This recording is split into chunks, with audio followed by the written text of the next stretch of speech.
إلى دين الحق ليظهر الدين كله وكفى بالله شهيدا أشهد أن لا إله إلا الله وحده لا شريك له وأشهد أن محمدا عبده ورسوله أرسل كافة للناس بشيرا ونذيرا وهاديا إلى الحق وسراجا منيرا فصلوات الله وسلامه عليه وعلى آله وأصحابه أجمعين. أما بعد فيا عباد الله أوصيكم وإياي بتقوى الله وأحثكم على طاعته في كل وقت لعلكم ترحمون. قال الله تعالى في القرآن الكريم أعوذ بالله من الشيطان الرجيم بسم الله الرحمن الرحيم يا أيتها النفس المطمئنة ارجعي إلى ربك راضية مرضية فادخلي في عبادي وادخلي جنتي صدق الله العظيم. Hadirin sidang Jumat rahimakumullah.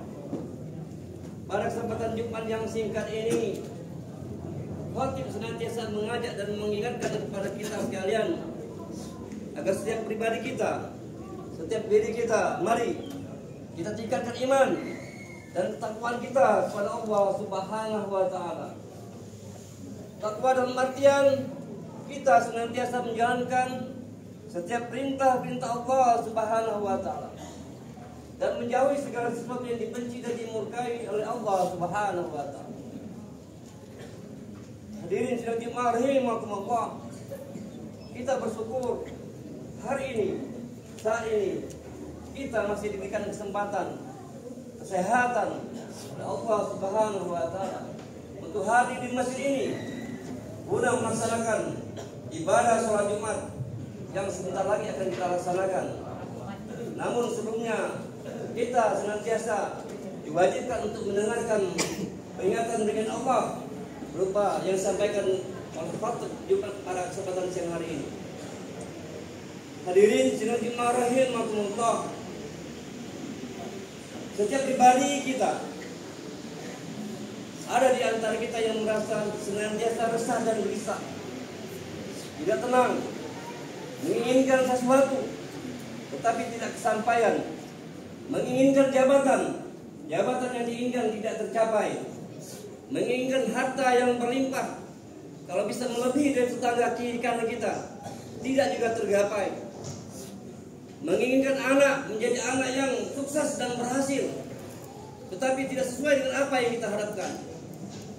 Ada kalanya di antara kita merasakan keresahan, kegelisahan, ketidaknyamanan, dan bahkan mungkin di antara kita ada yang merasakan bahwasanya Allah itu tidak adil kepada kita yang sudah rajin beribadah, sementara yang tidak rajin beribadah Allah Subhanahu wa taala memberikan kelebihan-kelebihan dibandingkan kita yang rajin beribadah.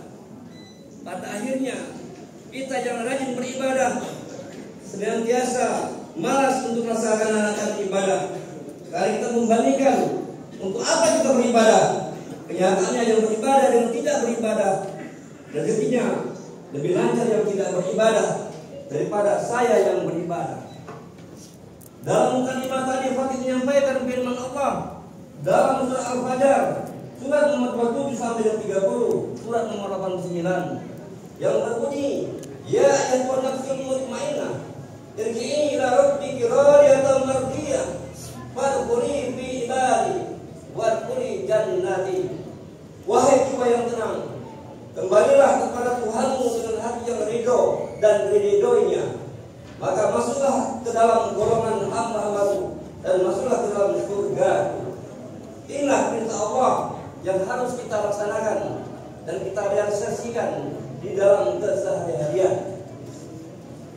Tentunya semakin banyak tantangan dan ujian yang kita hadapi, itulah tanda Allah cinta kepada hambanya yang menyatakan diri beriman kepada Allah Subhanahu wa taala. Mungkin kita berpikir punya ini, punya itu akan ada ketenangan dan kenyamanan, padahal tidak. Bahkan kita sering mendengar ada di antara orang yang pintar, yang ahli segala macam bidang, sementara tidak melaksanakan ibadah, banyak dan ada di antaranya yang patah hati, frustasi, merasa tidak berhasil, sehingga melakukan suatu tindakan bunuh diri. Oleh karena itu, apapun yang kita hadapi saat ini harus kita terima dengan mengharapkan ridho Allah Subhanahu wa Ta'ala. Dalam satu hadis dinyatakan, karena itulah Rasulullah SAW mengingatkan bahwa jiwa yang tenang atau mutmainah merupakan kekayaan yang amat tinggi nilainya. Laisa ghina an kasratil aradi walakin ghina ghinan nafs. Rawahul Bukhari wa Muslim. Bukanlah dinamakan kaya orang yang banyak harta bendanya, tetapi yang dinamakan kaya ialah kaya jiwanya. Hadis riwayat Bukhari dan Muslim. Kaya harta, punya jabatan, bukan merupakan jaminan bagi kita untuk merasa tenang dan nyaman. Apabila kita meninggalkan Allah Subhanahu wa Ta'ala, yang memang lebih bagus kita punya jabatan, punya harta, apapun yang kita inginkan terhadap anak kita berhasil, semua lengkap. Tentunya itu ada ibadah pun tidak kita lupakan. Semakin kita lebih mendekatkan diri kepada Allah Subhanahu wa Ta'ala, itu lebih baik. Tetapi jaminan yang hakiki adalah kita harus mengharapkan apapun yang kita lakukan dengan mengharapkan ridho Allah Subhanahu wa Ta'ala. Di sini terbukti betapa pentingnya peranan agama. Karena di antara kita apabila diuji oleh Allah Subhanahu wa Ta'ala, kita bahkan yang tadi beribadah pada akhirnya meninggalkan ibadah karena merasa tidak puas dengan apa yang diberikan oleh Allah Subhanahu wa Ta'ala dengan pengabdian kita kepada Allah Subhanahu wa Ta'ala. Betapa pentingnya peran agama bagi setiap orang. Serta akan tampak keutamaan dan ketenangan hati orang yang taat beragama dan dekat kepada Tuhan. Allah berfirman, "Alladzina amanu wa tatma'innu qulubuhum bi dzikrillah. Ala bi dzikrillah tatma'innul qulub." Ar-Ra'd surat ayat 28. Orang-orang yang beriman dan hati mereka menjadi tentram dengan Allah. Ingatlah, hanya dengan Allah lah hati menjadi tentram. Hadirin sekalian rahimahumullah, dimanapun kita berada, kapanpun, saat kapanpun kita berada, termasuk mungkin di atas kendaraan, di kantor, biasakan dan rutinitaskan kita untuk mengingat Allah Subhanahu wa Ta'ala. Supaya apa? Supaya kita tidak akan terlena, supaya kita tidak akan mendengarkan pujian setan yang setiap saat menggoda dan memujarah hidup kita untuk mengikuti langkah-langkah setan. Apabila kita jauh dengan Allah Subhanahu wa Ta'ala, tentunya pikiran kita akan bermacam-macam. Ya, kalau ke arah positif, kalau ke arah yang negatif, naudzubillah min dzalik. Imam Al-Ghazali dalam bukunya Ihya Ulumuddin menyatakan, iman itu ada dua macam. Ada kalanya iman itu akan meningkat, ada kalanya iman itu akan menurun. Saat turun itu yang bahaya, saat naik insya Allah kita akan aman, karena kita lebih dekat kepada Allah Subhanahu wa Ta'ala. Setiap orang dapat merasakan kesepian bagi yang tidak dekat kepada Allah Subhanahu wa Ta'ala, bagi yang lupa kepada Allah Subhanahu wa Ta'ala. Entah ia sendirian dan di tengah-tengah kerumunan orang banyak. Kebanyakan orang yang kesepian, hati mereka terasa tersisa dan hidupnya menjadi resah, gelisah, yang kadang-kadang menjadi frustasi. Wajah mereka menjadi musam-masam menghadapi kehidupan. Tetapi anehnya mereka tidak berusaha mencari dan memahami sebab kesepiannya, bahkan cenderung menyalahkan orang lain. Dari uraian tersebut di atas, maka ada beberapa cara untuk mengatasi dan menghindari hidup kita resah, gelisah, ketidaktenangan, ketidaknyamanan ataupun ketidaktentraman.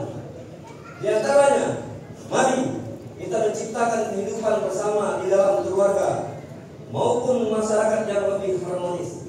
Ciptakan hubungan di dalam rumah tangga kita, di dalam tetangga kita, lingkungan kita, masyarakat kita, di sekitar kantor kita ataupun dimanapun kita berada.